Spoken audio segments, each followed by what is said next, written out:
You're listening to The Practice of a Hoodoo Baptist, my personal journey of root work, faith, and ancestral wisdom.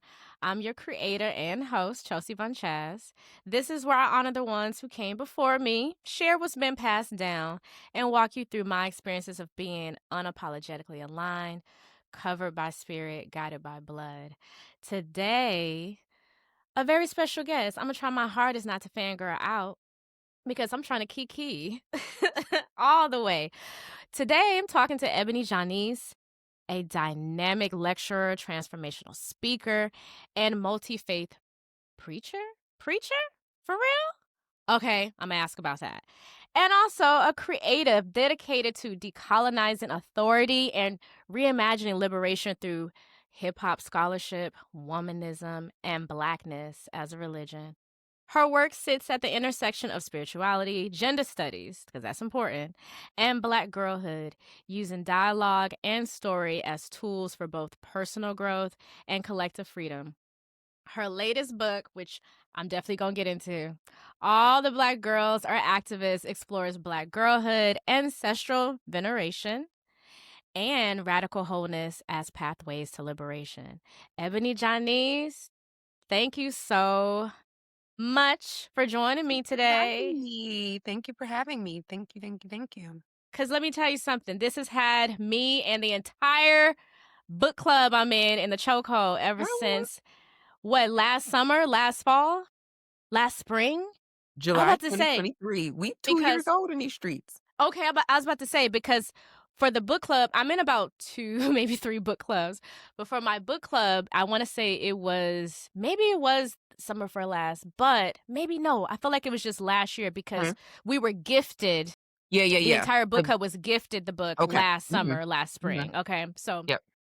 So ever since then, because we all, this is the first time, because usually for the book club, we either, we make our own purchases or, somebody shares a little link to a PDF.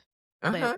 we getting better. We're growing. So we got the hookup and everybody got their own copy. And thank you so much for this. I'm I'm, so I it is such a huge affirmation. Like yeah, when the black girls are like, your book, I'm like, say you don't gotta say nothing else. I don't even need specific. I'm just like, thank you. I love it. I'm proud of you for this because Thank you. it is truly beautiful. And and then I have to tell you, you inspire me because all the captions are in pursuit. You understand me? All the captions, whether it's my blog or IG, I don't even know which one I started doing first, but I'm always in I pursuit. love it. Let me tell you something. Last year for Juneteenth, Juneteenth 2024, I was in pursuit of popping out and showing niggas. Hype me up with it. I love it. I've been in pursuit of freedom. I've been in pursuit of switching it up. I've been in pursuit. No, seriously, it's ever since then, it's like, no, this is the vibe I love it. because I needed just another click and refresher to getting to growing and evolving into this Mhm. new space of womanism that I feel like I'm in, but also this new space of Black girlhood I feel like I'm Mhm. in. Like my inner Black girl is she's having a moment that she couldn't necessarily have before growing Mhm. up in Alabama. Mhm. I grew up between Alabama and California, going back and forth. And I just did not have a lot of, even though I'm an only child and my parents, I would say my parents are Southerners because they are Uh-huh. very Southern. But as they have gotten, older, they've lightened up a bit. Mhm. Yeah, like, being, and like, it's so much validation in the book because you talk about it in the book, but I definitely was one of those Black girls that, had to stay in a child's place, Mhm. had to dress a certain way, could not necessarily speak back to an elder, any grown up. I Mhm. could get spanked by my mama, my grandmama, my auntie, the neighbor, Yeah. that's just how it was. And I remember being a young Black girl and not knowing some parts of this was wrong and didn't Mhm. like it and just wanting to just like, get away from it. I remember being called fast, your Mhm. fast ass tail, Mhm. all of that. And I remember even then feeling like, oh, Is that this is a right? slur. Yeah, this is Like if wrong. yeah, because I'm like, I'm just breathing. I'm just That's really where smiling. the that's really tells you where the in pursuit of everything really came from though, is this idea that this really is a forever journey. Yeah. Yeah. When you think about I'm 42, you'll be 37 shortly. Mhm. Being a grown woman and as recently as yesterday probably had a revelation of like, wait a minute, I Yeah. have been dealing with this or experiencing this or processing this way, and I never Yeah. had that language. And so it Mhm. is never ending. You know, becoming is a forever. It is the forever work that you will do. I believe that it is the only work that you are supposed to be doing is becoming, the intentional act of becoming. And what does that look like? That looks like pursuing yourself, pursuing Mhm. becoming, pursuing your healing, pursuing your wholeness, pursuing, pursuing actual you. And so, yes, it is never ending. Like I have moments, I had a moment within the past month where I was like, wait, I'm grown. I don't have to do that. Really?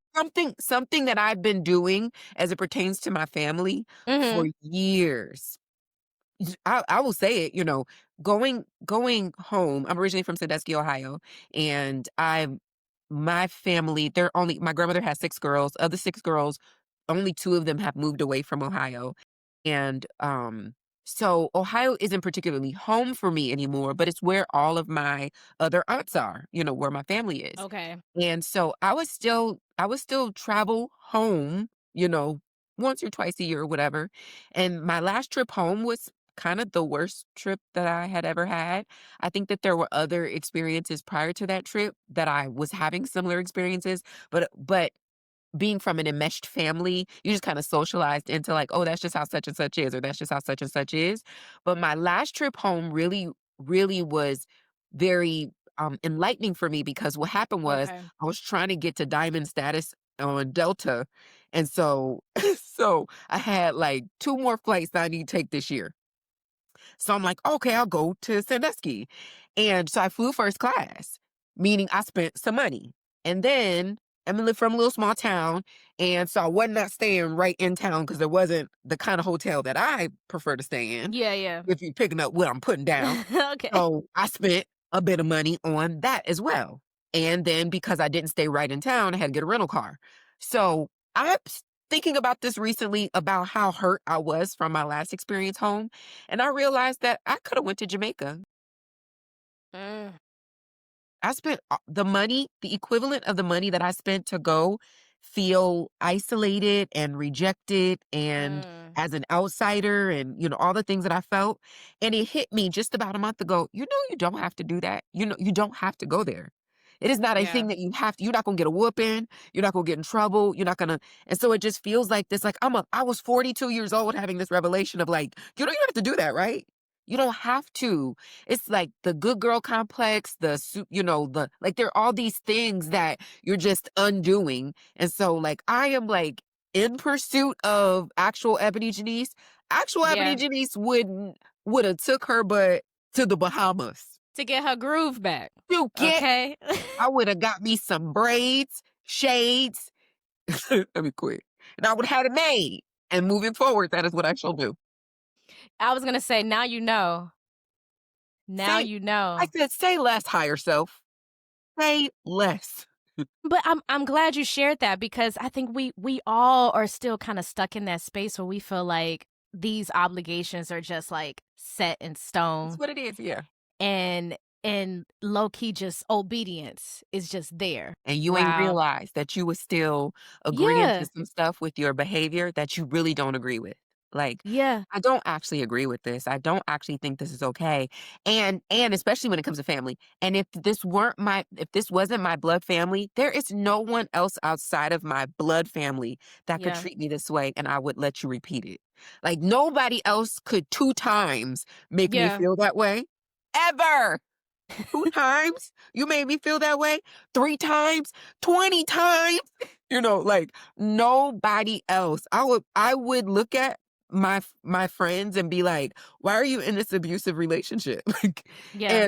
and then meanwhile, it's your family, it's your cousin, Yeah. it's your auntie, it's your, like, it's like but when you really are coming into your sovereign self, when you're really in pursuit of your sovereign self, you realize there is nothing that these human beings can give to me or take from me that will make me more or less God's. That's it.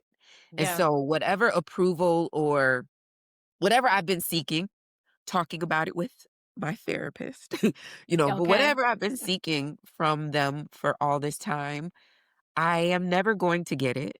And I Yeah. don't actually need it, right? It's not, I don't actually need it. And this will sound a little shady, but let's just, call a thing a thing.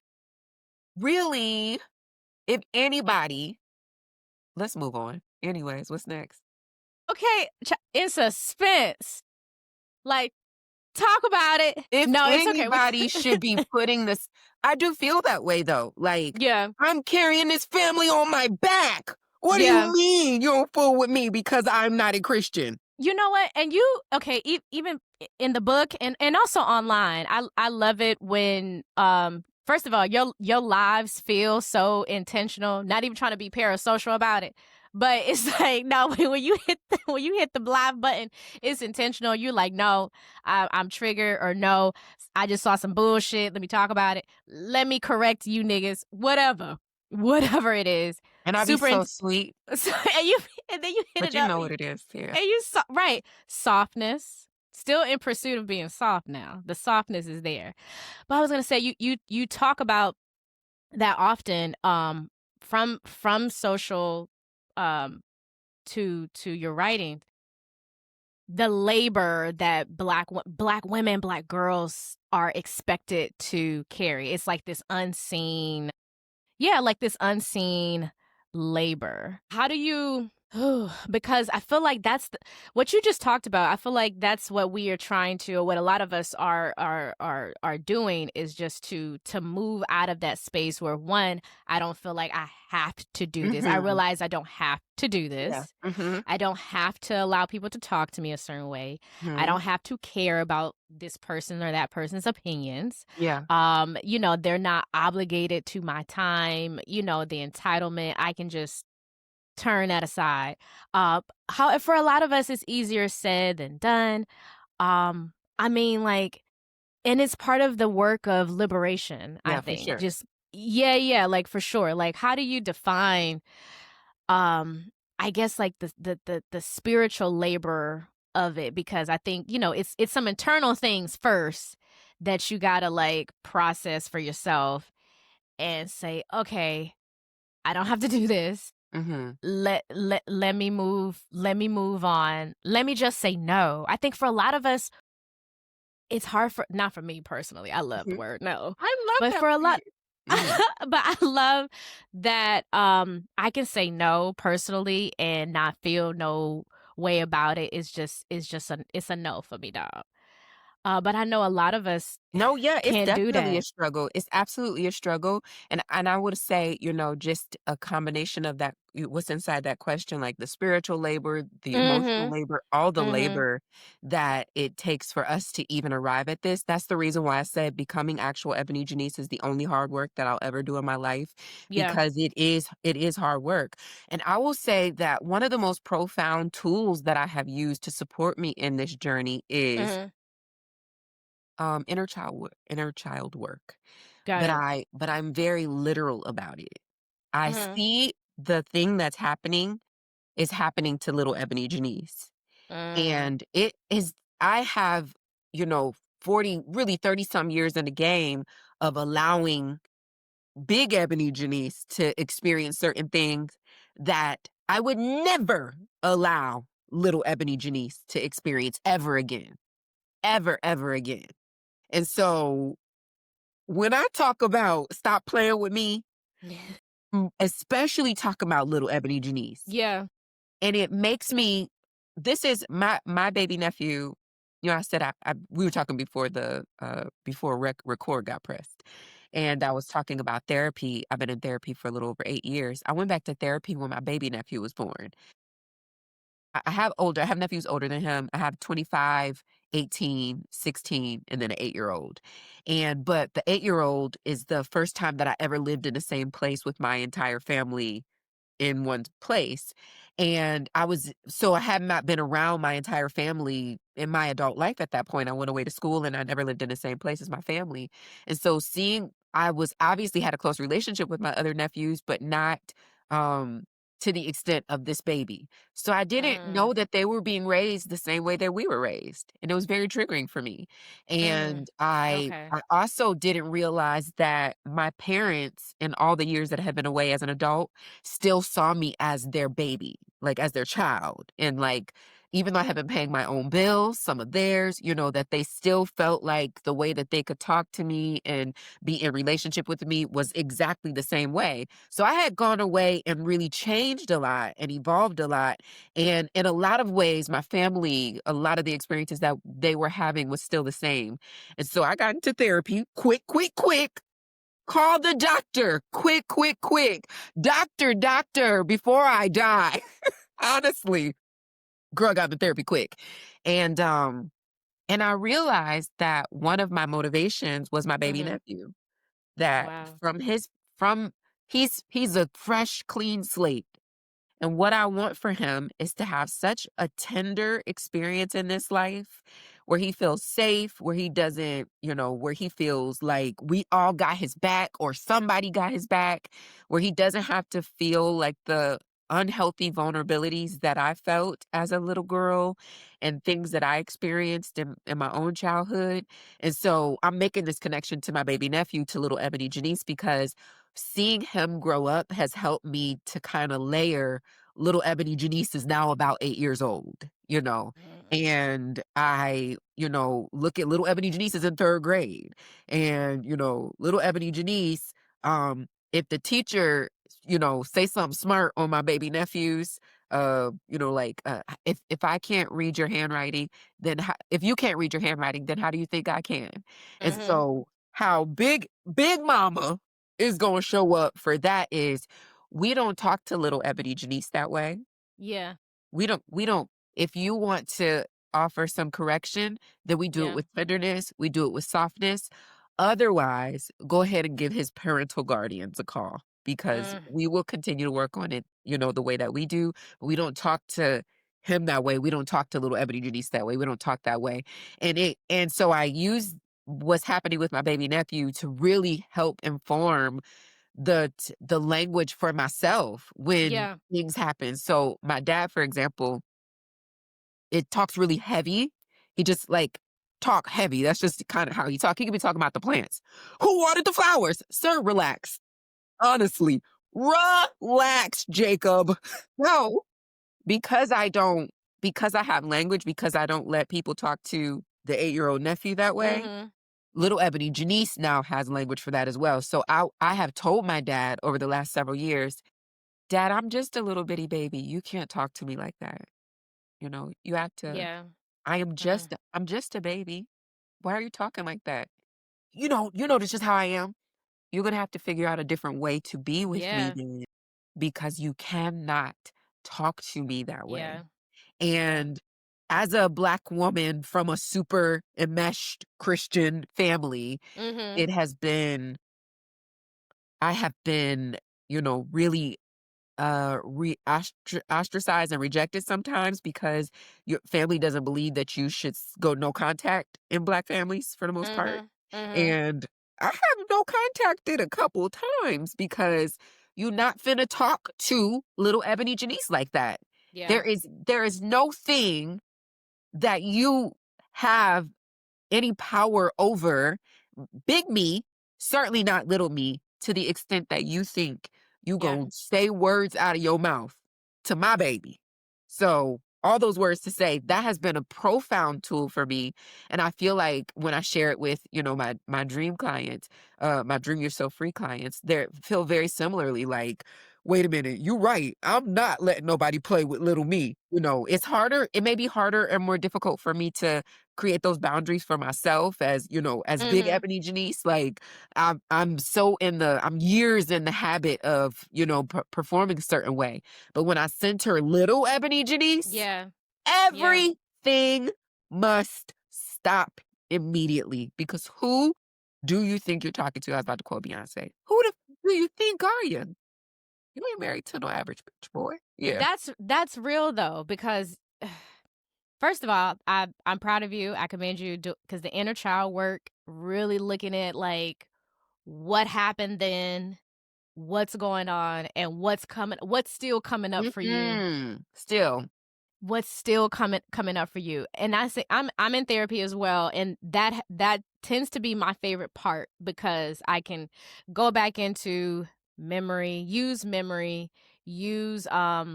use my body, like pay attention to my body, like how am I reacting to it? Is it weird? Do I feel it in my chest, my throat, my stomach? Why am I perched? Like really paying attention to, is this something that my body has kept some type of like score or trauma Mhm. to? And I feel like, yeah, when you're talking about yourself as a kid, that's when the real work Yeah. starts to happen. Because now you're getting into like, okay, your programming, anything that you was lied to. We all been Yeah. lied to at Yeah, some yeah, point. yeah. The any lies, yeah, and I guess if there's any emotional or physical trauma, where do my beliefs start about other Yeah. people, Where did my this beliefs about myself, yeah, like Black girlhood specifically, like when you said it's sacred text, I was like, oh, Yeah. it truly is, and I love that we can talk about things and we can relate to it, Huh. and it's also a way for us to heal through some things. Like for me, for example, I started my period when I was 10, and Huh. I had a community. I had, mama, grandmama, aunties, cousins.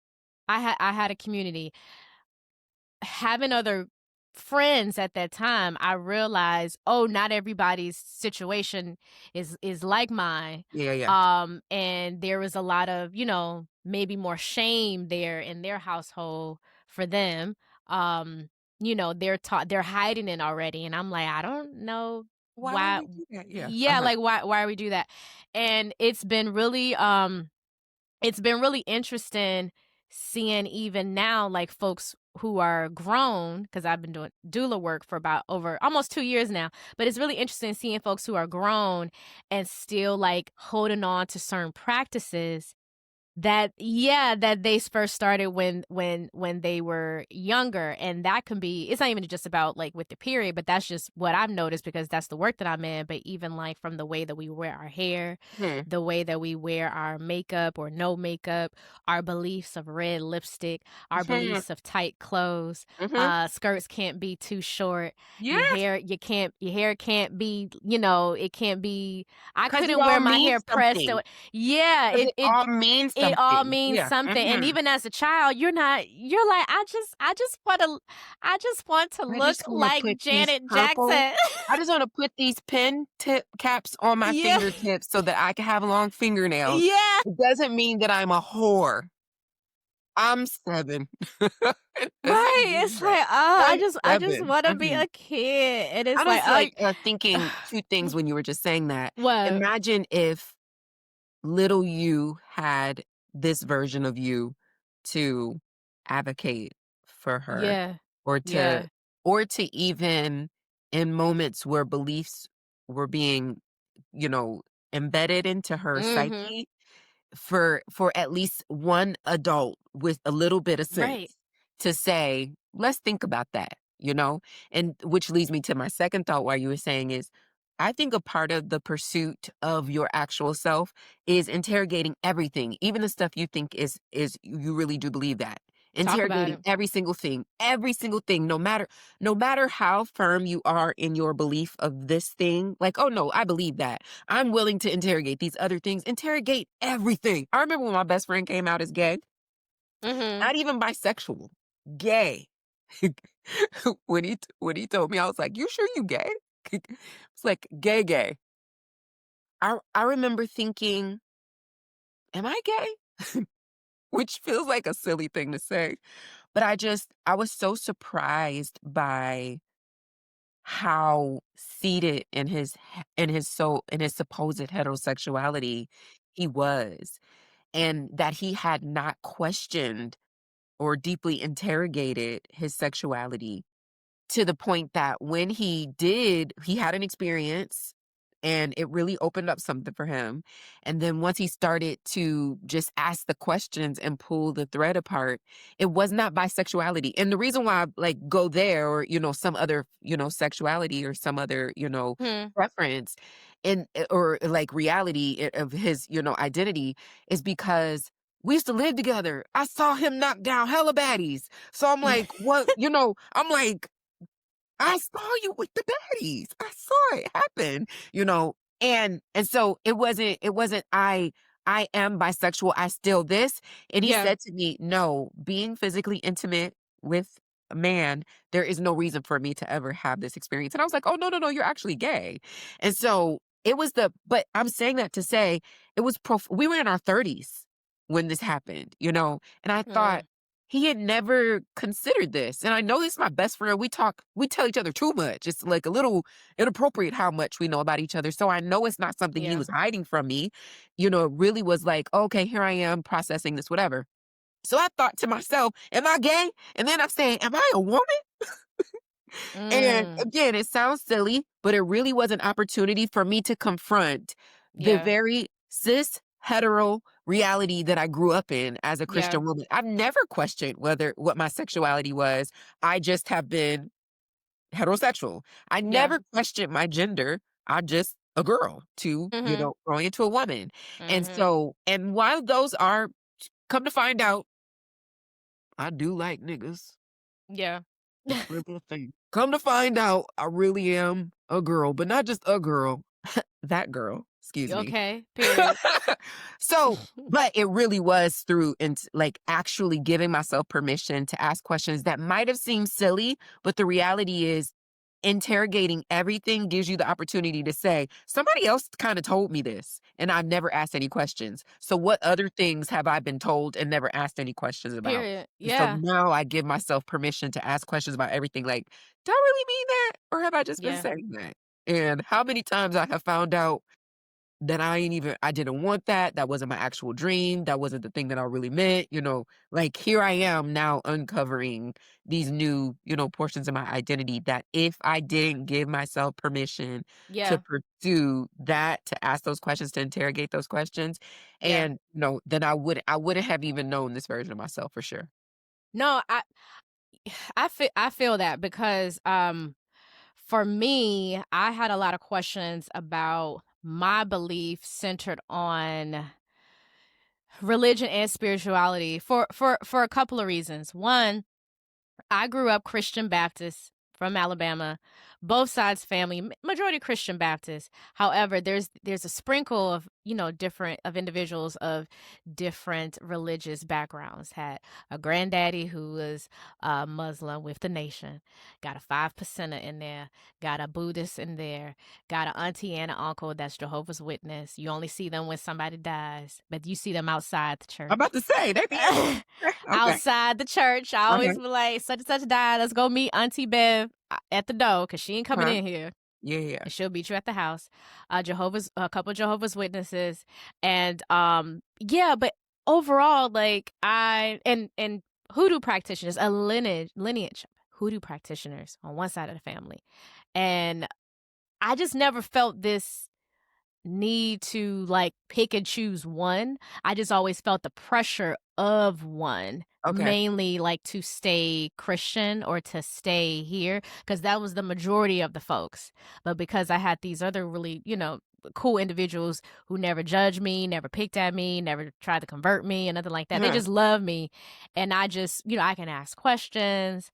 I could spend time with them and it not be, nothing weird.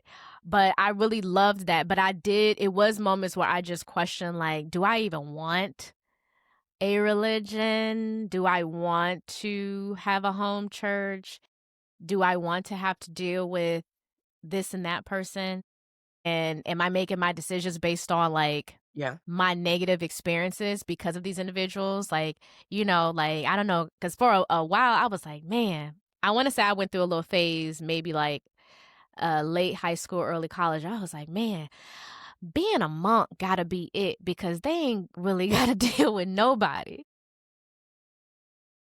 And they in solitude, and they just, like, they got their beliefs, they don't press nobody else about them. They have their moments, they have their sabbaticals, and, and they just come out of it with all this knowledge, and it ain't even about other people, it's just about them and their relationship. I was like, I'm not sure where I'm gonna land." So, for a while, I just felt like, oh, it's just necessary for me to keep my true beliefs to myself, or what I Mhm. truly feel Mhm. align with me to myself. So, as far as even with the tradition of hoodoo being in the family, I had those family members, they were very hush hush about certain things. They were super hush hush about their gifts. Certain people in the family have certain gifts, abilities. Had to be quiet about that. Have to be quiet about who we see in the house after they passed.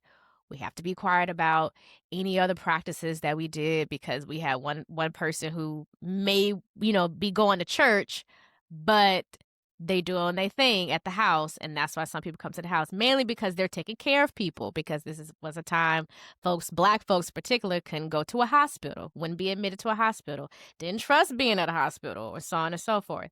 So just really I was used to just holding that in up until maybe probably about 5 years ago, where I actually found community of other people who had similar experiences, other folks who were also taught, like, to hide those parts of themselves and to just, keep it cute, because it seemed, with Christianity, it's like, no, this is the blueprint.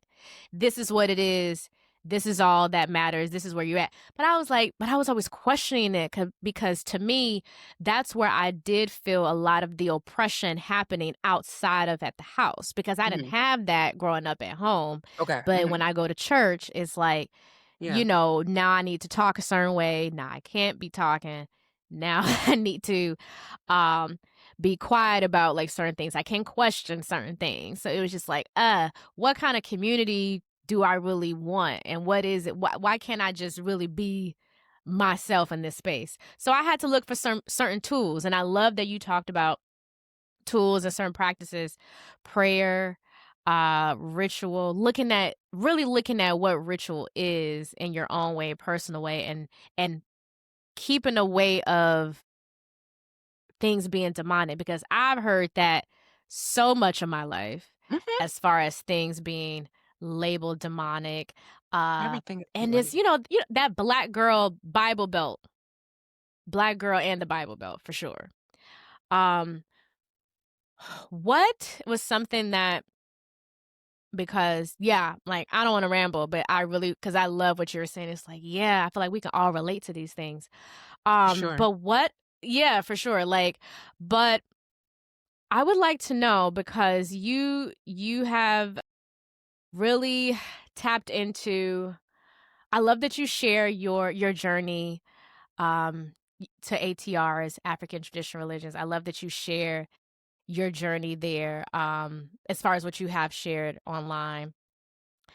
And I loved that you speak about ancestor veneration, reverence, which is something that I have talked about and done before I had the language. So I We love all that do. there's, yeah, yeah. It's like Even my we've been Christian doing family it. members are venerating their ancestors. They just Yeah, don't have those portions demonic. My aunt yeah. was in chat, dropped off a picture of some purple flowers that she went to put on my Mhm. grandmother's tomb, and I commented in the group chat and was like, "What beautiful ancestral veneration." And my sister sent me a side text and was like, "Bitch, shut up. You know what you're doing over here. You know what you're doing." 'Cause No, you I just like to point out that this is beautiful yeah. ancestral veneration. Yeah. Yeah, it's like, no, but you telling it like it is. It really labeling it. But yeah, it still scares people, but it's like, no, like you have the language now. I did want you to share your journey though, like because I think because when a lot of people, not a lot of people, but there's some folks I know who are in the practice, in the tradition, and they had a moment where they just completely left the church due Okay. to like Mhm. trauma, or just being like completely shunned and pushed out because of their sexuality, Mhm. because of their beliefs, because of them not having any like white ideology, Mhm. like thoughts and practices. So how did the tradition find you? I was gonna say like, about your journey, but how did this start for you as far as your journey from Christianity, your uphold into now? An Ibeji album. They were their album was used in a Alvin Ailey Huh? production, basically the whole album. And I went to see that production, and I felt what I had only had language for as the Holy Ghost pretty much Mhm. throughout the whole thing. And it just was kind of the end of that story for me. I was already in my theological shift at the time, Okay. but that was very like, what is this? What is this, specifically for me right now in this moment? And the Mhm. wild thing about that is I say that it was that album, but I also was already interested in this concept of my Blackness as my religion prior to that. So that was kind of brewing around. And then when Lemonade came out, Mhm. probably about a year or so before then, I had pitched to teach this class for a teaching fellowship when I was in grad school getting my master's.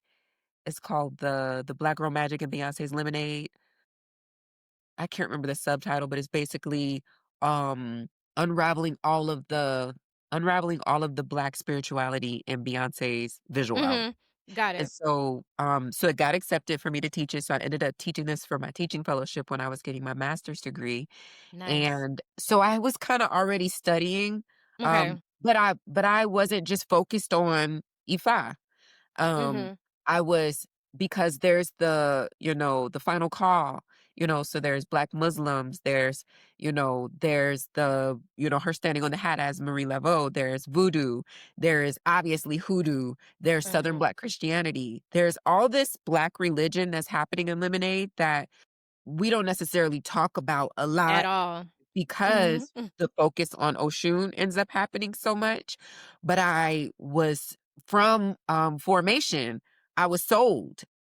As a matter of fact, before all of Lemonade even came out, I wrote my little pitch for this class because formation has all of that in it. Yeah. Like, all of that is there. Particularly, I wasn't even thinking about EFI at the time, because what happened at the New Orleans? Like, this is New Orleans. This is absolutely, voodoo, New Orleans voodoo. There is Southern Black Christianity, there's hoodoo. Like, those things are obviously present, happening in this visual before we even get this full, like, love Yeah. letter to Blackness as a religious expression. So I Yeah. kind of been thinking about it from an intellectual perspective for a while. And then Alvin Ailey's production, I went to see it in San Francisco, and I, like I said, felt what I only had the language of at the time as the Holy Ghost, and I just kind of was in pursuit. I say I was in pursuit of it, but I believe that, Obatala was in pursuit of me, Mhm. who was in pursuit of me, my ancestors were in pursuit of me, that they were gonna figure out if it wasn't this, it was gonna be this. If it wasn't this, it was gonna be this. And it's like, okay, you're not ready to like ask some specific questions. Let's give you some specific questions to ask.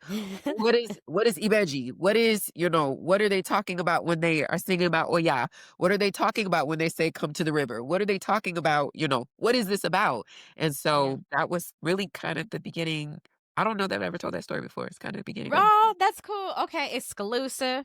Yeah, because I think No, for real, because I think it's important. Like, my intention with this, or one of my intentions with this platform, is for folks to be educated, um, understand that there are Black spiritualities. We have African traditional religions, African derived religions, and to actually hear people's journeys to these spaces, how they got there, or where it happened, where it clicked for them. And I think a lot of folks would appreciate just understanding more about the Orishas and how we have these gods,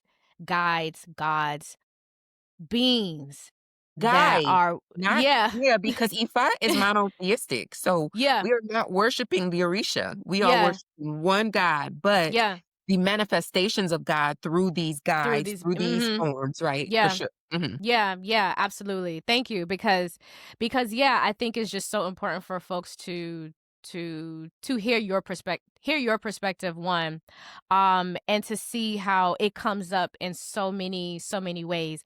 I love that you did mention Beyonce's Lemonade album, because I too felt like this was such a that album is a really beautiful love letter to the culture Huh. that I think a lot of folks don't talk about. I saw a lot of Black spiritualities, Black religion in Huh. that album visually. I just don't like that that was when the white folks discovered her, low key, like, really diving into the work, in my opinion, because it was Okay. just like this. It was a shift, because it wasn't Sasha Fierce, because that's kind of where I think more folks, non-Black folks, caught on in that era. But I think they saw us diving, because we're in the Yeah. digital age now, so that's Yeah, yeah, when, yeah. like, they really are ingesting in the same things that we are, and really Huh. diving into the think pieces, all the coverage, because we Black women, like, we love that album, and we Yes. really talked about it. We broke it down. I think that's where I think it's beautiful that a lot of Black girls, Black women discovered um Oshun and had those conversations, because it opens them up to more Orishas, and just that knowledge, and just to go beyond, like, lyrically, what she's saying, what she's talking about. So yeah, I love that. But I just roll my eyes, because I remember during that time it just seemed like white folks was really in our business around that time online, as we're really trying to enjoy that album. But I also kind of felt that way when I was at the Renaissance tour. But anyway, Feel that way about everything. uh, Yeah, mind your business. okay, I'm not alone. But it's your cousin's fault though, because your cousins don't know how to appreciate something and gatekeep at the same time. Be quiet, Yeah. silly. Be quiet.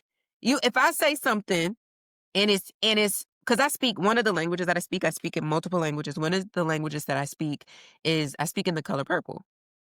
So if Mm, I say something, you know, sugar like honey, I like a bee, right? And you bring your ASS into the comment section and say what I'm talking about, shut the FUCK up. That's so silly. Who I was talking to mhm. knew who I was talking to. Yeah. Why do y'all do that? Stop it. Stop Yeah. it. We can have coded language. We can speak to each other. We can be in community with each other Talk about it. publicly without break it every single thing down. Yeah, and then the next thing she said was, shut up. I'm just gonna now I'm not just gonna block you, I'm reporting you. Yeah, I was gonna say, I be I'm gonna reporting report your folks, child. page first. Shut it up. Learn how to gatekeep, Ashy. 'Cause it's ruining everything. It's ruining everything. It's hilarious. It is. No, I'm just thinking about other shit. Like, it's ruining Be everything. quiet, guys. Get out this comment section saying what we talk about. And even if there are people who misunderstand, like even if there are people who are in the comment section, like, I don't know what this Mhm. means, I'm not talking to you then. It's okay. Yeah. Every There are so many conversations that happen on social media on a daily basis that don't have anything to do with me. And I don't be in the comment section like, "Hey, Bob, explain a pour to me." I don't care. It's not my business. You weren't talking to me. I don't Meanwhile, wanna know half the time. I don't wanna know. I don't I don't need to know. It's just not for me. So, yeah, I definitely think that we have to gatekeep more. I love the title of your podcast though, because I feel like in this particular moment, what we Mhm. talking about because, of course, hoodoo is also something that your cousins are not doing the best job of gatekeeping. You know, we can talk about things publicly Yeah. and feel excited that more people are interested in doing the decolonization work of understanding hoodoo as not something that is demonic Right. and also understanding the difference between hoodoo and voodoo and also understanding, right, like all of these things Yeah. without being like, step one, why are you doing that? Why are you saying that? Listen, that's why I made it very clear, like in my intro episode, like if you are looking for a spell, you're not gonna get it out of me. This is not the space for you. Like, no, What are you you need doing? to have a black ass grandma to understand what I'm saying. Your grandma and great grandma should be, or at least could be allowed to say nigga, not no non-black person. No, not a half or two-thirds. No, real black And over also, here. you brought up memory earlier, and I Mhm. always bring, Zora Hurston and Toni Morrison into any conversation about hoodoo. For those who are interested, this you may be the first person in your family to be able to really talk about Yeah. that this is what this is without Yeah. fear of being, demonized in the same ways that our elders were. Yeah. Um, and as a result, a lot of the codes, a lot of the spells, a lot of the mysteries may have been even lost in your family. And so you're Mhm. looking for other people publicly to Mhm. like you're like, I have this memory of these things when I was a child, but I don't. So I know something was going on, but I Yeah. didn't. I Yeah. don't know. I didn't get like passed on, like, whatever. And then maybe now those people are now, those elders are now ancestors. And so you don't even know where to go. Well, this is where Zora Neale Hurston and Toni Morrison's contributions to memory is so Mhm. profound because Zora Neale Hurston says the rocks have memories.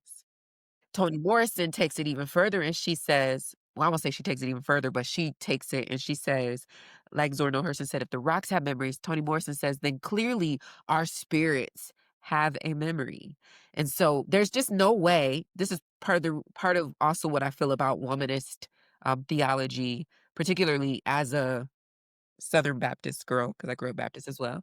And I'm ordained to preach in the Baptist church. So I'm tickled by you, Hoodoo Baptist, but that, Yes.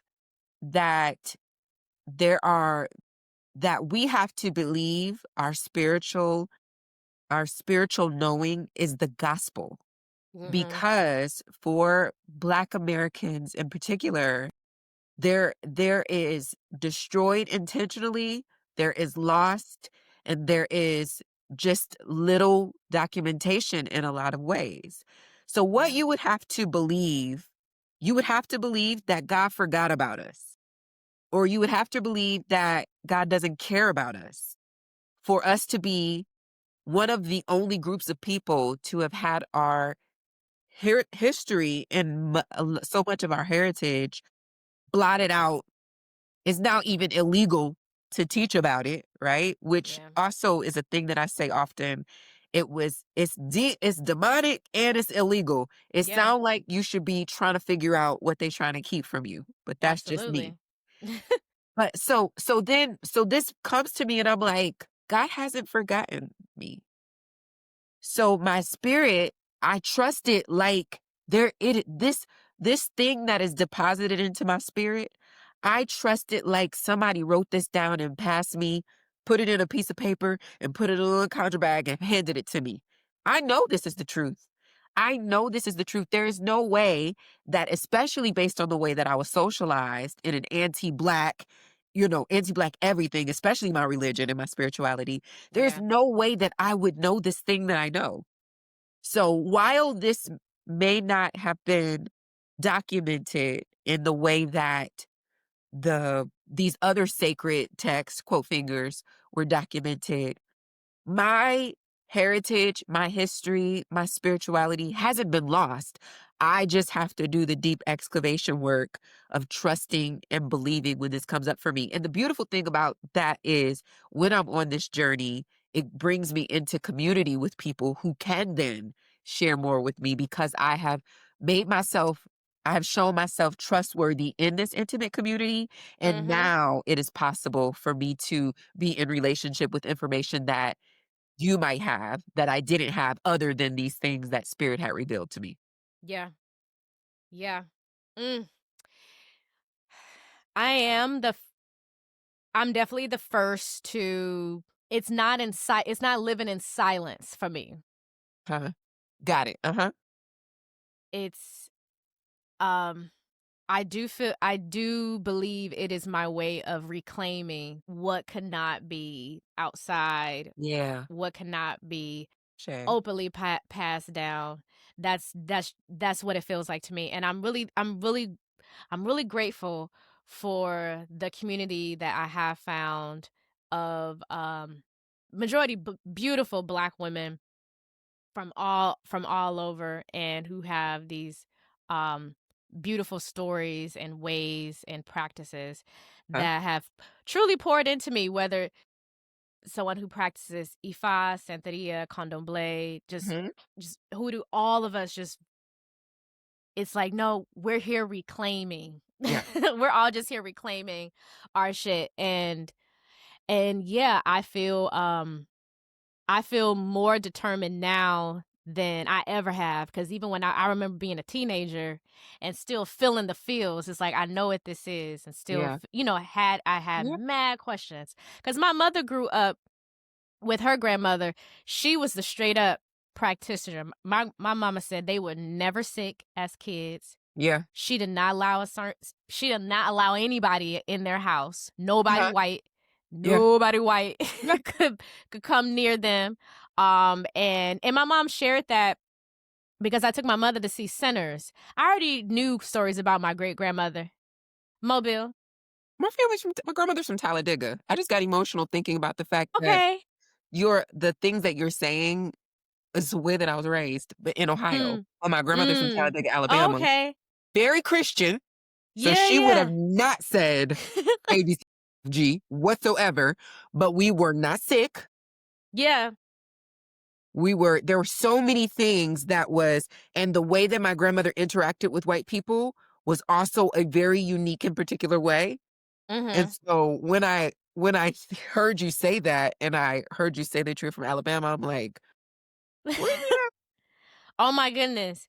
Mobile, Alabama, born and raised. I didn't move to Cali till I was a teenager, but both of my parents, they still together, both of them. Alabama, Jim Crow era. Huh? My great grandmother, my mother said when she went to see Sinners, when I took her to see Sinners, my grandmother, she was like, "Yeah, Madia is Annie, but she looked like Mary." Huh. And she could speak another language, but she rarely spake it because Creole Of course. likely was the Uh-huh. language, but she didn't really speak it around them. And they were never sick. She had a salve, a concoction. She made her own hooch. She just Honey, did everything. She my grandma cooked. was making no She hooch, did but not. Oh, for real.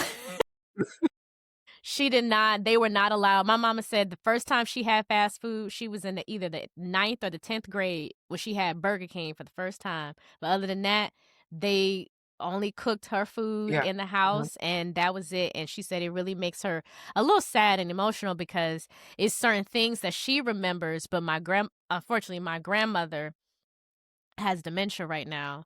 So when I'm asking her questions, it just comes in like waves. And some things she actually does remember, but it's so hard for her to really pinpoint it. But she was like, "Yeah, we never questioned her. We Uh-huh. never asked questions. Yeah. She just would put stuff in our hand and say, 'Drink this, eat Yeah. this, go Yeah. take this to such and such. They can't come over here. Go take this to such and such.' If somebody came over to the house and they brought food, she like, 'Oh, okay. Thank you, baby. Thank you.' And then tell my In the mama, trash. go throw that in the Yeah. trash." Uh-huh. Uh-huh. And she's like, it's protection. They prayed over everything, had holy water, bottle holy water in her bag, but also a little pint of hooch. They grew up with altars. Didn't really call it an altar, Of but course that's not. just what. Yeah. Yeah, Mhm. like just had it right there. So it's really cool. I'm just super grateful to have my mother with me openly talking about, because she knows about the podcast. Uh-huh. I told her I was going to speak to so many different people. She's been with me to Buku Hoodoo Fest in New Orleans. Like, I'm just so grateful to have my mother in the space she's in now. Even also my dad too. Like, their own like liberation of like, wow, like this is really what it is. This is just Black culture. This Yeah, is yeah, just yeah. African. This is just ours. It There's has something nothing to do with about white people. Yeah, I wonder if it's something about your parents being like my dad is from Meridian, Mississippi. Okay. My mother was born in Michigan though, and then grew up in the Midwest. So, but they're the only ones of my great grandmother, Mama Dear, Mhm. her children. My grandmother, Emma Jane, is the only one that moved away. Okay. And so they are actually considered the city kids, even though I don't know why they were calling Sandusky, Ohio, the city, but of course it's not Talladega, Alabama.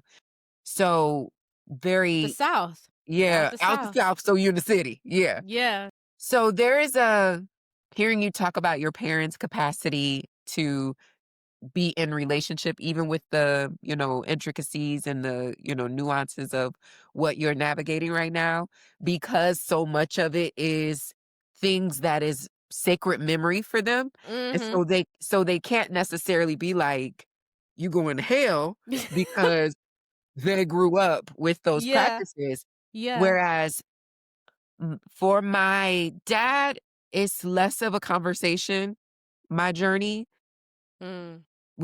I don't feel judged by my dad, even though I don't know that my dad necessarily like my dad, he grabbed hold of the stuff about Ifa that benefits him. Okay. You know, like Got it. like having when I greet my babalao after ballet, and my dad be like, "You don't want ballet with me?"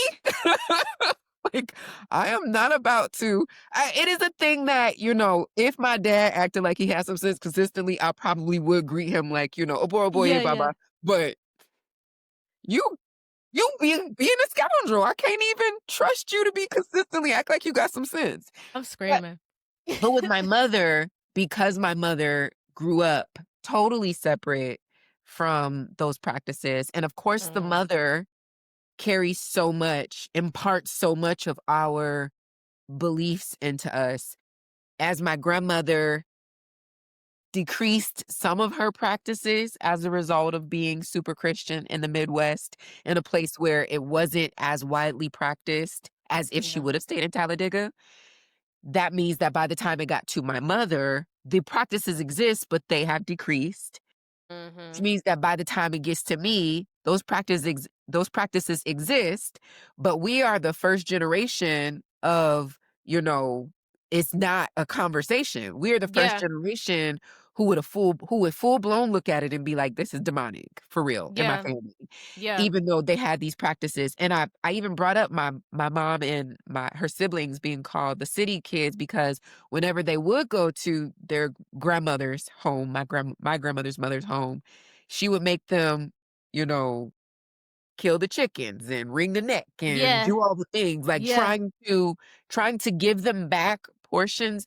But Yeah. my mother and I were talking about this recently, and I'm done with the sermon, but my mother and I were talking about this recently about how she wishes that she could go back and feel differently about it Mm.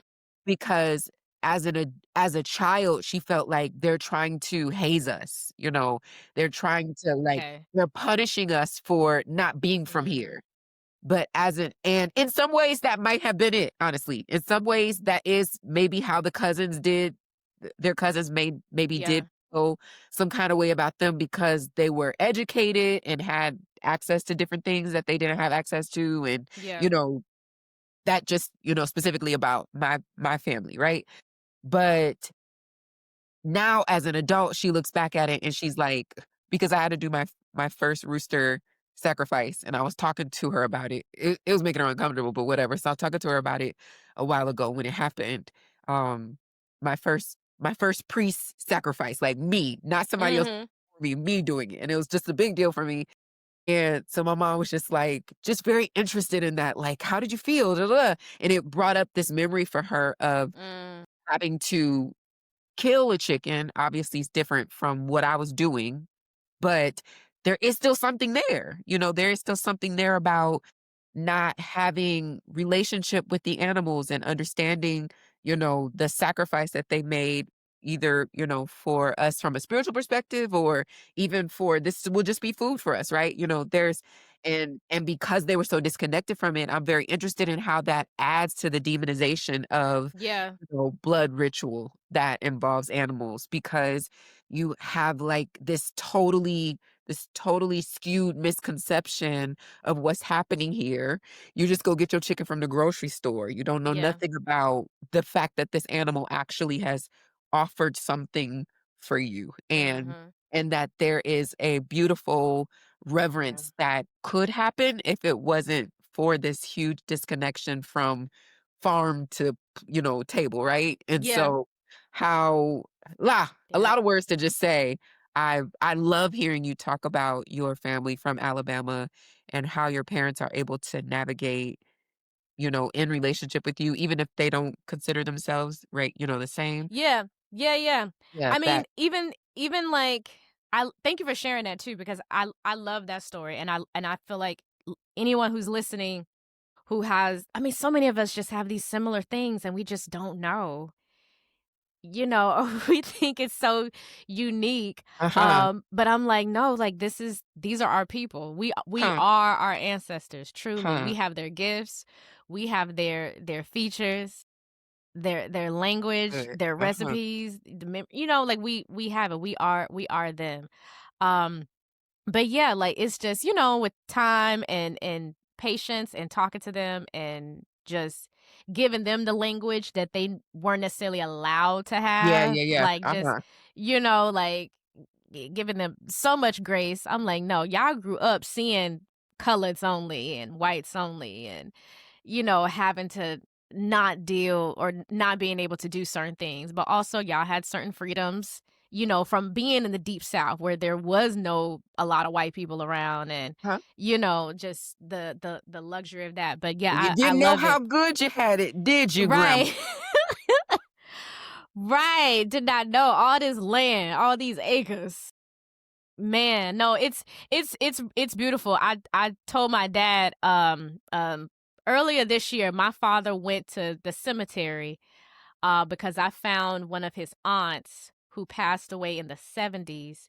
And they always told me growing up that I remind them of this aunt because she was a seamstress. And I was a wardrobe stylist before I got into reproductive health and nonprofits. But I was always kind of fascinated with this lady that everybody when I'm into fashion, so they like, oh, you into fashion, like your auntie like Mamie Lee, and I'm like, who is Mamie Lee and what is his name? That's so cool. But yeah, I found Auntie Mamie Lee. She passed away in the early 70s, and I found her because she died at and she lived in Los Angeles, which is where we live now. But found her about a year ago. I had her headstone cleaned. It had not been cleaned. I had it cleaned and restored, and I told my dad about it, and he was like, "What? Like, how did you do this? And why did you do this?" And I was like, well, I felt moved to, and I was being nosy, doing the genealogy. And it's part of just ancestor veneration. Like, she's very close. And he was just like, huh. And then a random day earlier this year, he, one of his younger siblings, 'cause my dad's the middle child of Uh-huh. 5, so the younger brother came out here to visit, and they randomly was like, "Okay, we're gonna go visit auntie. Tell us how to get there." And and I told them what cemetery she was at, and then he calls me on FaceTime, and he's like, "Okay," 'cause you know how most cemeteries, they have, like, a help center, but, it's huge. And so I was like, "No, I could actually tell you, give you direction." He was like, "Yeah, because they told us, which garden she's in, but, all this shit, we don't know, like, where we at?" Uh-huh. So I give them direction, and I'm really precise. I'm like, "All right, unless they cut down the trees, there's 3 trees. You wanna go to the 2nd tree. She's in between tree 1 and tree 2. Tree 1 is at the corner where, like, there's numbers, and here's the number." And I was like, "Now, you go down 4 rows. towards the gate. And he's Goodness. like, all right. And he's on FaceTime. And you know how your parents are on FaceTime. You don't see Not them. They holding the be camera, right? they be Yeah. here or they be the camera down. I'm cracking up. And he's like, oh, okay. And then he's like, but I don't, what does it look? I was like, he's like, it's flat. And it's just quiet. And he's like, found her. And I was like, turn the camera around. Let me make sure. He was like, no, this is her. I see her name. And I'm like, okay. And I see my uncle, my other uncle, and he's on his knees, like brushing the dirt and like patting it. And they're like, okay, bye. And they get off the phone. And I'm like, and then later that day, I was like, so how was it? He was like, oh man. So we had our chairs. We had brought our chairs out and we sat out there and I pulled out a little liquor and I was just talking to my auntie. I was like, oh, that's so cool. He was like, yeah, he was like, it just felt so good. Like, you get blessings. When you bless them, they bless us. He was like, man, I ain't seen her since, I was a kid when she died because she died very young. She was only maybe 41 or 43, somewhere in there. She passed away of cancer. And they were like maybe 12, 13 when she died. He's so emotional. I Then was, we're just out there. man, I cried And he too. hung up on you. You're not even invited to this ceremony. You can't even come to this ceremony. We found her. And I was like, y'all was out there for how long? He was like about 2 hours. We were like sitting out there because it was nice Oh out. We my just poured a God. little liquor out and we was just talking to her. And Love that so much. man, I was just like, wow, it just felt so good. It's like another level to Yeah. my relationship with my dad and Yeah. also this Yeah. Yeah. Yeah. other, something else that I felt like I opened up Yeah. in reclaiming, opened up and having this relationship with my ancestor, who I've never met, by the way. She All right. passed away before you know what I'm saying? And it's just like, oh, and even when I went to visit, I'm thinking her like, I'm like, you're always brought up when I talk about my love for fashion and clothes and styling, because I did wardrobe for about 8 years, and they was Uh-huh. like, yeah, you are gonna be a seamstress, just like Mamie Lee. And so I thanked her for her gifts. I thanked her for, just everything, and I just wanted a relationship. Man, but Arrogant. I hmm, don't think I say this in the chapter in All the Black Girls Are Activists when I'm talking about In Pursuit of My Ancestors. I don't think I use this specific language. hmm, Maybe in the next book I might have said something like this, but it feels very arrogant to hmm, not participate in some way in ancestral reverence and veneration. hmm, How arrogant of you hmm, to think that you get to be who you are without them. yeah, And even when you say that, particularly to Christian people who feel very anti the idea of ancestral veneration, even though hmm, it is biblical. But, you know, ho like "Oh, no, God gave me this." And Hope did that, so hopefully you don't have to go through that. Like, literally, your yeah, elders, your ancestors made it whatever your experience is more spacious because Aunt Mamie Lee yeah, had this experience.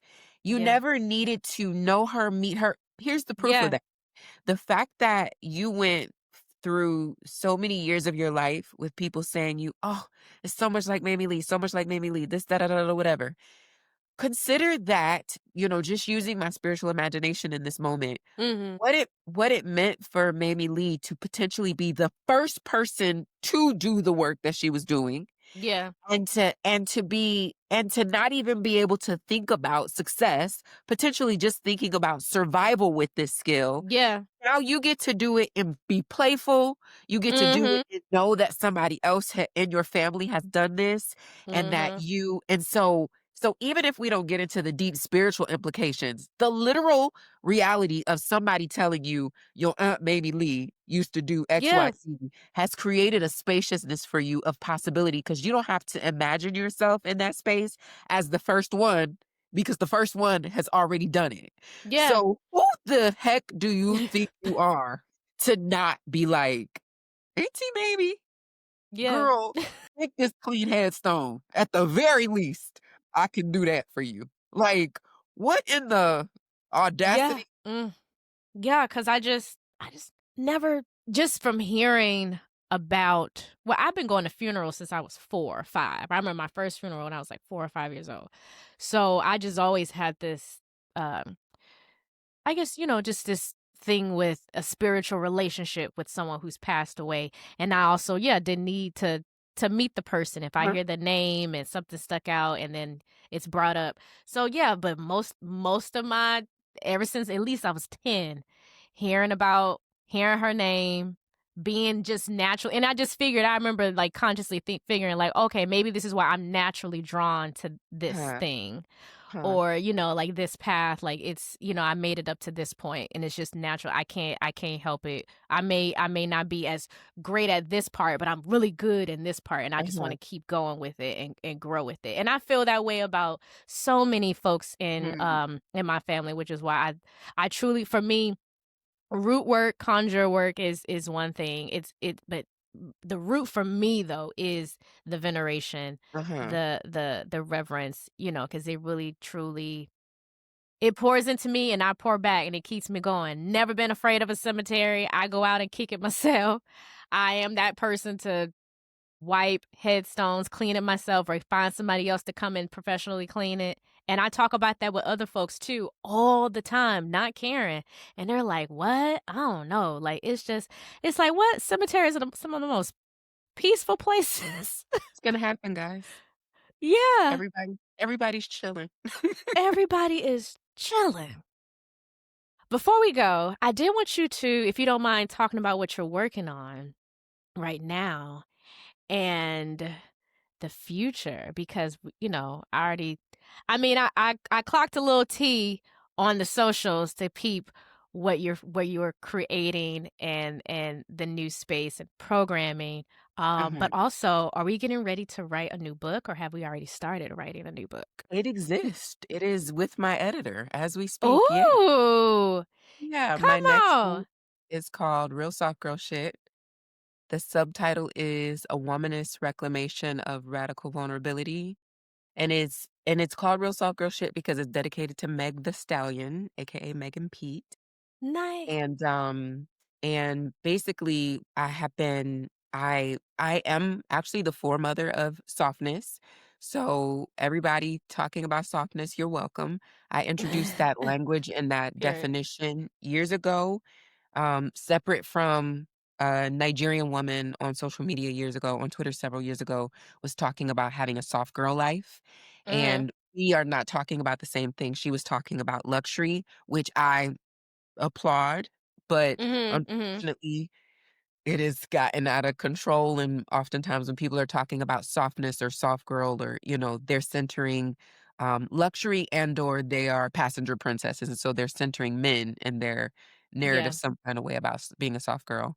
But when I introduce softness as a concept, as a radical tool for Black women's pursuit of sovereignty and of wholeness and of self-actualizing, believing that softness is something that will open up space for us to actually radically become, and that there is abundant capacity there, both tangibly and in, increasing who it is that we are.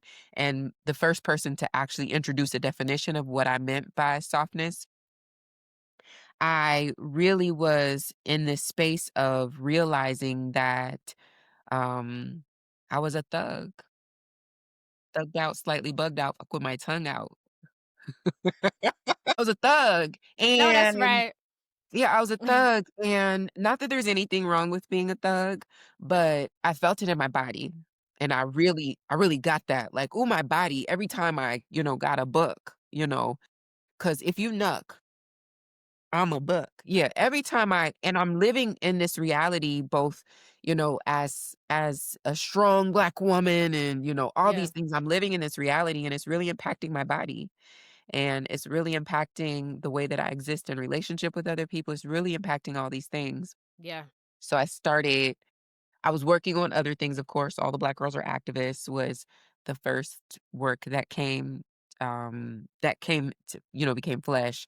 And Yeah. then Real Soft Girl Shit came to me years ago, really at the beginning of Meg the Stallion's the Tory Lanez issue, Mhm, mhm. that if Megan Pete, if Meg the Stallion, this beautiful, talented, wealthy Black woman can't have the support of her friends, Yeah, so-called friends, can't have the support of people in the industry, then what the heck we gonna do?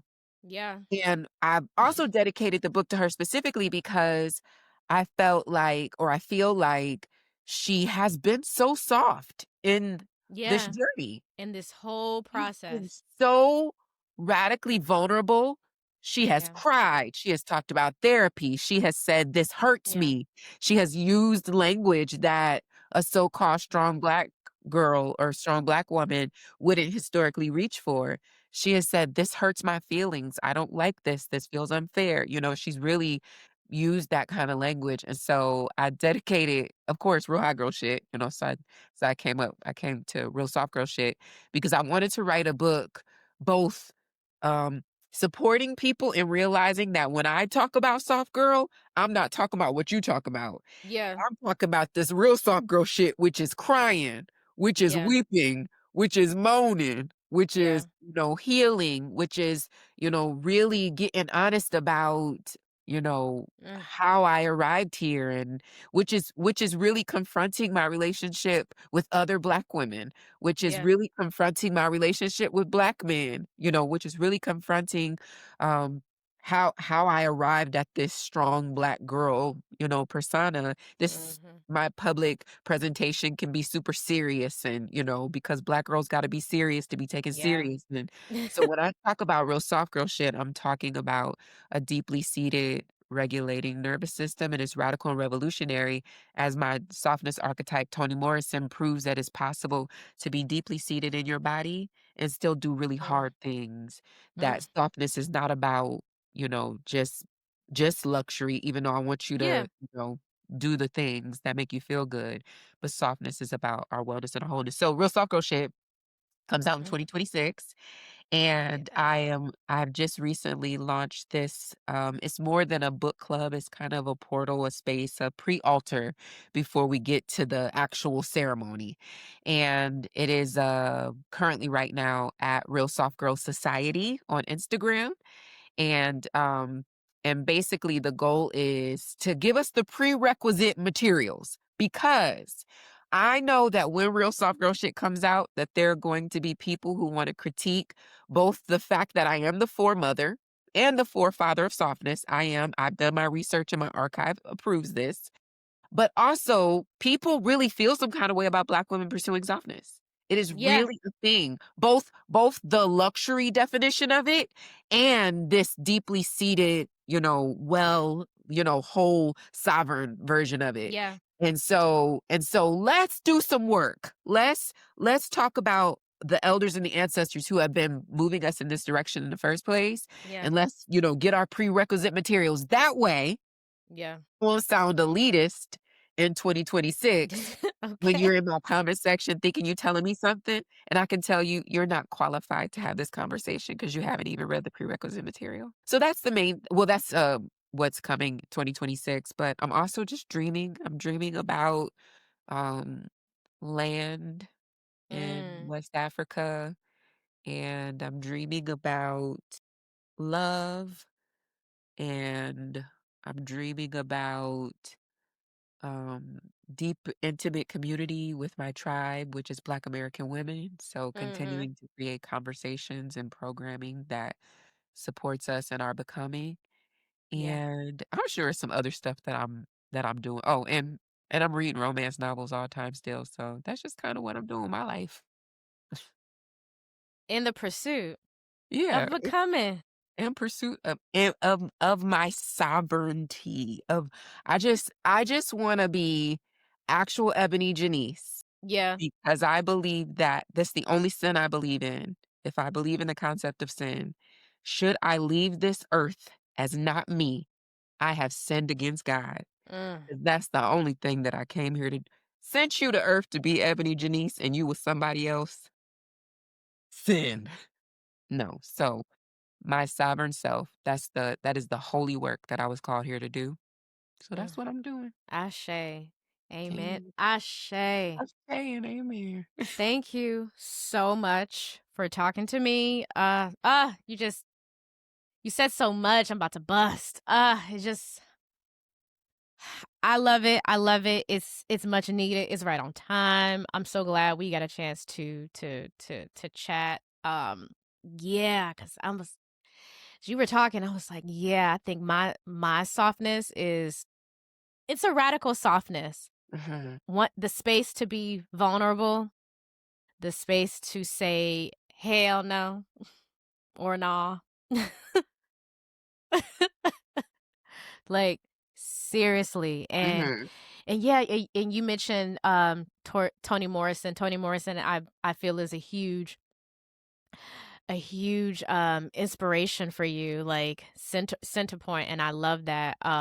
Yeah, cuz when I think about Afeni Shakur a lot in that sense, with her being one of my favorite books. Was written by Jasmine Guy, about Afeni, that they essentially wrote together in my opinion, but it was Jasmine Guy's debut book, and it's the only book she's written so far, and I can't wait to roll up on her and get her to sign it so I can talk to her about the book. But I love the book, and I felt like later in Afeni's life, she was in her pursuit of softness, Mm, mhm. mainly because of everything that she'd been through growing up as a child, um, being in the South with her parents, being treated how she was treated, and then having to fighting for her people when sometimes they did not fight back for her, when they did not love her back. And yeah, yeah, very, very much so. And yeah, and later in her life, deciding to, because even in the book, she's so vulnerable and she's so honest about her trials and tribulations and things where it just went completely wrong, um and coming back to herself, which to me is so important in doing the work. So she comes up a lot for me in that in my fight today, in the center point of my activism in reproductive health, reproductive justice, birth work, this work, even the work of eliminating the stigma of Black spiritualities and creating communities. Like it's so I really love the path that you're on with this book and with the program. Now, can I wait a minute? Can I join this? Because it's more than a book club, but I want all parts. No, absolutely, please. Okay. Like, I will continue to unveil different layers of it, so, Yeah, yeah. Because really, right now, that's it's the yeah. Because it's I'm excited for you. Like it no, yeah, sounds it's so not when I say it's not just a book club, I yeah. ultimately mean I'm going to be making recommendations, reading recommendations along the way. Mhm. I'm basically building a public curriculum and like Yeah. archiving that space to say, by the time Real Soft Girl Shit comes out, that I have ultimately proven my point Yeah. that Yeah. softness is something that we inherently deserve, that so many of our elders and ancestors have already been talking about it. One of the examples that I always use, and I think I use this in All the Black Girls Are Activists. I don't think I did actually. It's something I was thinking about at the time. But I'm talking about Angela Davis, Mhm. who didn't identify as a Black Panther, but was close friends with the Black Panthers.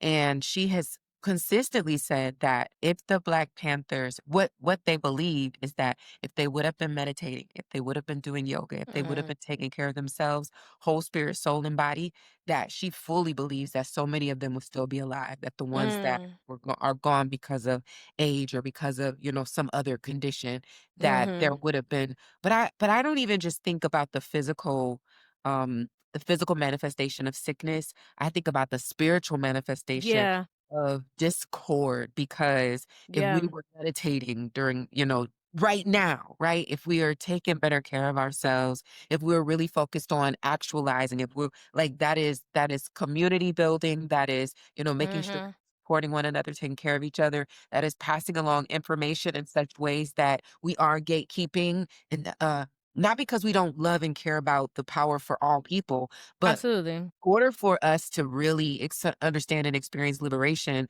Black people have to be liberated. And that means that sometimes we have to have hush harbors and we have to have closed conversations and we have to have family discussions that Mm. other people just can't have access to. Yeah. And so all of that is spirit work. All of that is spirit work.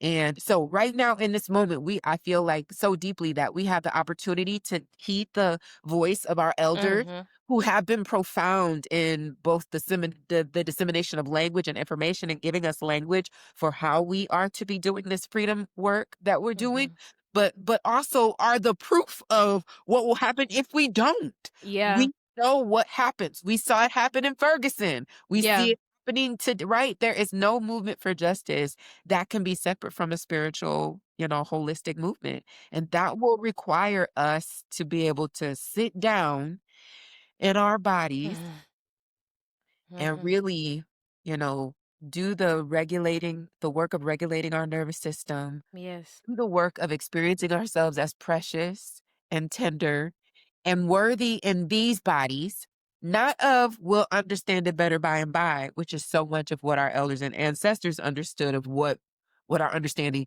I want mine now. Yeah.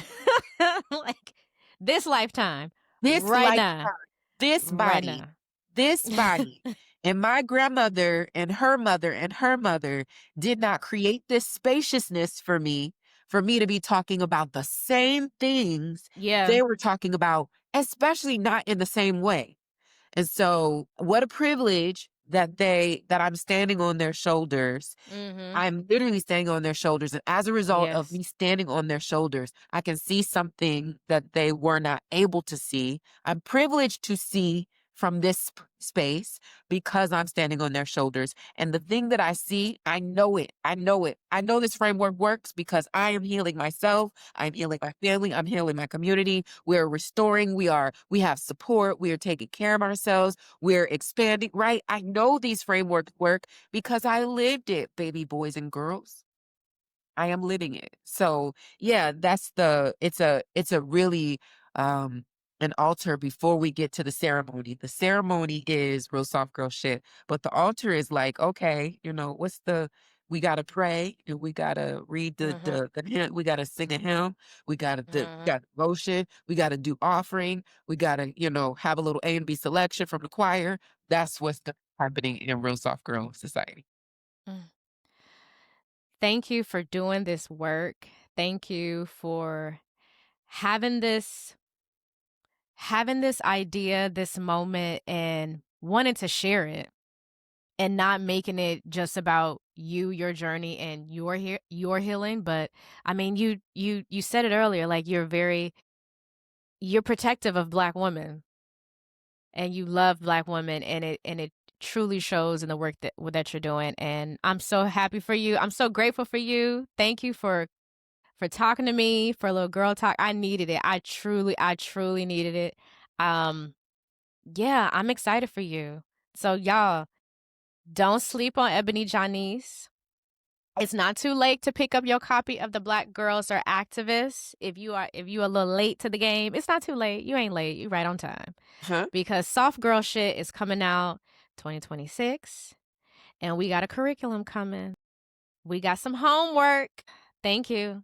Thank you so much. Appreciate you. All right, y'all. You've been listening to The Practice of Hoodoo Baptist, covered by spirit, guided by blood. Until next time.